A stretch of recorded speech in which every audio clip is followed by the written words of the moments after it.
Dando início aqui à nossa explicação, né? Eu vou pedir que vocês abram o livro na página 144, né? O nosso capítulo 3, ele traz o assunto de figuras geométricas espaciais, certo? Aí nós podemos observar a introdução do capítulo sobre o assunto, né? Nós temos o seguinte: a profissão de fotógrafo exige criatividade, paciência e locais incomuns em algumas situações. Geralmente, um fotógrafo se especializa em apenas um tema.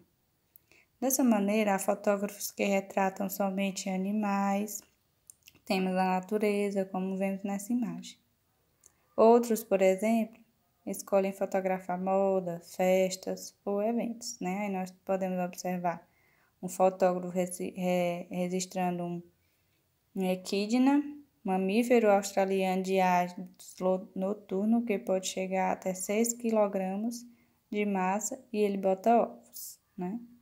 Nós podemos observar aqui, né, na página 145, né, o animal que ele está fotografando.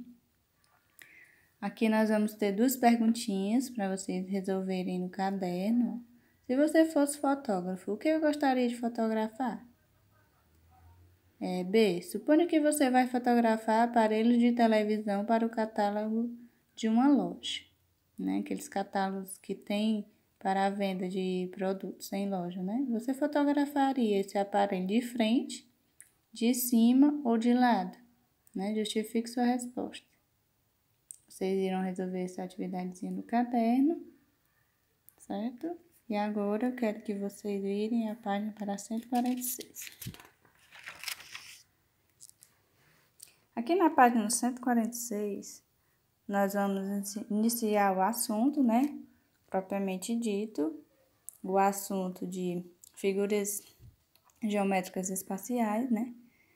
As figuras geométricas espaciais, elas são divididas em dois grandes grupos, certo? Né? Nós chamamos o primeiro grupo de poliedros e o segundo grupo de não poliedros. Nós vamos ver as características de cada um, certo? E a subdivisão deles, certo? Porque os poliedros, eles também podem ser chamados de corpos redondos, certo? E os poliedros, ele tem uma subdivisão, ele pode ser prismas ou podem ser pirâmides, cada um com as suas características particulares, certo? Que no decorrer do capítulo, nós vamos conhecer cada um, certo? Inicialmente, o livro nos mostra a divisão de poliedros e não poliedros. Quais são as características que a figura tem que ter para ser um poliedro e quais características ela tem que ter para ser um não poliedro ou um corpo redondo, né? Também pode ser chamado assim. Aí, iniciando aqui, nós temos: a professora levou alguns objetos para representar figuras geométricas espaciais na sala de aula. Depois, ela os separou em dois grupos, né? Aqueles que não rolam e aqueles que podem rolar, dependendo da posição em que forem colocados. Você já conhece alguma figura geométrica espacial? Agora vamos conhecer algumas características dessas figuras.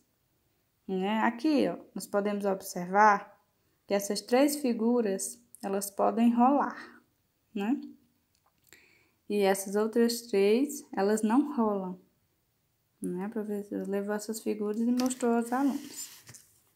No grupo dos objetos que não rolam, todas as partes são planas. Já no grupo dos objetos que podem rolar, há partes arredondadas, não planas. As figuras geométricas espaciais que possuem apenas partes planas são conhecidas como poliedros. E as figuras geométricas espaciais que possuem pelo menos uma parte arredondada são chamadas de não poliedros, ou, como eu já tinha falado, né, um corpo redondo, certo? Então, vamos recapitular. Os poliedros, eles são figuras espaciais que têm todas as suas partes planas, retas, né? Elas não têm nenhuma parte arredondada, ou seja, elas não rolam de nenhuma forma. São os poliedros. E os não poliedros são figuras que têm pelo menos uma parte arredondada, né? No caso aqui, nós podemos observar o cone, por exemplo, né? Essa parte aqui dele, ela é arredondada, né? Essa parte de baixo, ela é plana. Ela se encaixa como um corpo redondo, né? Porque ela tem essa parte aqui arredondada. Né? O cilindro também se encaixa como não poliedro ou corpo redondo, porque essa parte aqui dela, né, da figura, ela é arredondada, ela pode rolar, né? Essa parte de cima e de baixo, elas são planas. Aqui nós podemos observar, no quadro abaixo temos outros exemplos, ó. Nós temos aqui exemplos de poliedros, que são figuras que só têm partes planas, né? De nenhuma forma, de nenhuma maneira, elas vão rolar. Elas não têm nenhuma parte arredondada. Né? E aqui de não poliedros. Todas essas figuras, colocando ela em uma posição em que a parte arredondada fica na superfície, né? Ela vai rolar. Então, ela se encaixa como um não poliedro ou um corpo redondo. Nós temos uma questãozinha aqui, observe os objetos a seguir. Nós temos uma pilha, né, e uma bateria de automóvel. Qual desses dois objetos pode rolar com facilidade? Dependendo da posição em que for colocado. Por quê? Né? Vocês vão responder essa perguntinha, né, em relação à pilha e à bateria. Qual desses objetos eles podem rolar dependendo da posição que eles forem colocados? Né? Vocês vão responder no caderno, juntamente com a outra atividade que foi passada ali, né, na 145. Aqui nós temos uma leiturazinha informativa, certo? Complementar, falando sobre pilhas e baterias, certo? Sobre o descarte desse tipo de material, né, por conter substâncias químicas, né, esses materiais eles devem ter um descarte diferenciado, né? É interessante que eles não sejam jogados juntamente com os outros tipos de lixo, né? Em terrenos baldios, né? Em lixões, porque esses materiais eles vão prejudicar o solo, né? Lençóis subterrâneos, né? Com as substâncias químicas que eles são fabricados. Vocês podem fazer uma leitura bem detalhada.